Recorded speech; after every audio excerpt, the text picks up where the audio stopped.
जब हमारा बिहार हो रहा था, हमें अजमेर की तरफ जाने का आदेश था और हम अजमेर पहुंच गए थे। अजमेर पहुंचने के बाद में अजमेर पहुंचने से कुछ ही समय पहले मेरे पास फिर से एक आदेश आ गया कि अब आपको रेवाड़ी जाना है। हम अजमेर पहुंच भी नहीं पाए थे और पहले से ही आदेश आ गया कि रेवाड़ी जाना है, माने वहां से हमें अभी और 250 किलोमीटर 300 किलोमीटर की यात्रा और करनी थी। समय निकट आ रहा था। आप जानते हो कि आचार्य महाराज का जब ये दीक्षा दिवस आता है तो उसके बाद में बहुत कम समय चतुर्मास का रह जाता है और वो हमें दूरी पूरी करनी थी। जब अजमेर पहुंचे तो वहां पर पता पड़ा कि एक स्वर्णिम रथ जो है वहां के श्रेष्ठी श्रावक ने बनवाया है, जो घनरसिया कहलाते हैं, धनरसिया है ना, और वो अजय वगैरह वह सब परिवार के लोगों ने वो बनाया था। वो सब पहले से भी परिचित थे। तो उनका ये कहना था कि यह स्वर्णिम रथ महाराज जी बहुत जल्दी, थोड़ी सी इसकी अंतिम फिनिशिंग बची है और इसमें थोड़ा सा समय बाकी है और इसको हम सबसे पहले लेकर के आचार्य श्री के पास जाएंगे और वहां से इसका शुभारंभ होगा। अब जब हम वहां रुके तो थोड़ा सा मन में विचार आया, हमें यहां से अब जाना है क्योंकि आदेश आ गए हैं, आगे रेवाड़ी जाना है। ये अजमेर है, आचार्य श्री की यह दीक्षा स्थली है। दुनिया में खूब अच्छे ढंग से प्रचारित हो रहा है कि आचार्य श्री का दीक्षा दिवस मनाया जाएगा, स्वर्णिम दीक्षा दिवस मनाया जाएगा, दीक्षा दिवस मनाया जाएगा।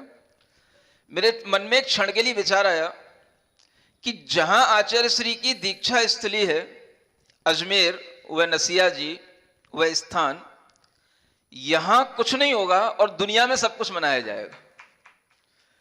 और ये विचार आने के बाद में मैं ये सोचने लगा कि मेरे को अब यहां रुकना भी नहीं है, आदेश है रेवाड़ी जाना है। और अगर मैं 8 दिन पहले वहां पहुंच गया था, अगर मैं 8 दिन आचार्य श्री के दीक्षा दिवस का इंतजार करता हूं तो मैं रेवाड़ी तक नहीं पहुंच पाऊंगा। अब मैंने सोचा क्या करूं, कुछ ना कुछ तो करना है क्योंकि इतना अच्छा स्पॉट है, मैं इसे छोड़ करके यूं ही चला जाऊंगा तो ये मुझे बहुत कसोटता रहेगा। अब मैं सोच में पड़ गया। फिर मैंने विचार किया, लोगों से, जो वहां के मुख्य लोग थे, मैंने पूछा, तुम लोगों के अंदर इतना तो गौरव का भाव आता होगा कि जिस स्थान पर आचार्य महाराज की दीक्षा हुई है उस स्थान पर तुम लोग रह रहे हो और आज आचार्य महाराज का वह स्वर्णिम महोत्सव मनाने का समय आ रहा है। तुम लोगों की क्या तैयारियां, यहां पर तुम क्या करोगे? जब यहां पर बनने वाला रथ आचार्य श्री के पास पहुंचेगा तब तक तो बहुत देर हो चुकी होगी और वहां जाकर के तुम उस रथ को चलाओगे तो यहां अजमेर में भी कुछ होगा कि नहीं होगा? जब लोगों से कहा और पूछा तब लोगों का मन बना, महाराज आप बताओ, आपके सानिध्य में ही हम यहां पर भी आचार्य श्री का स्वर्णिम दीक्षा दिवस मनाएंगे। हमने कहा ये नहीं होने का। क्यों नहीं होने का? हमारे लिए आगे जाने के आदेश है। आपको अगर स्वर्णिम दीक्षा दिवस आचार्य श्री का मनाना है तो दुनिया में जब मनेगा तब मनेगा, लेकिन आचार्य श्री की जो दीक्षा स्थली है वहां पर 8 दिन पहले से ये आगाज हो जाना चाहिए कि अब स्वर्णिम महोत्सव दुनिया में बाद में मनेगा, पहले यहां बन गया है। और तब लोगों का मनोभाव बना। वो अजय, जिन्हें वह स्वर्णिम रथ तैयार करने में थोड़ा समय लग रहा था, उन्होंने भी बहुत जल्दी की और उनसे कहा पहले यह रथ यहां अजमेर में निकलना चाहिए, उसके बाद में कहीं यह रथ दूसरी जगह जाएगा, क्योंकि इसका महत्व दीक्षा स्थली से है और इसका अनावरण सबसे पहले यहीं पर होना चाहिए। और वो कार्य हुआ।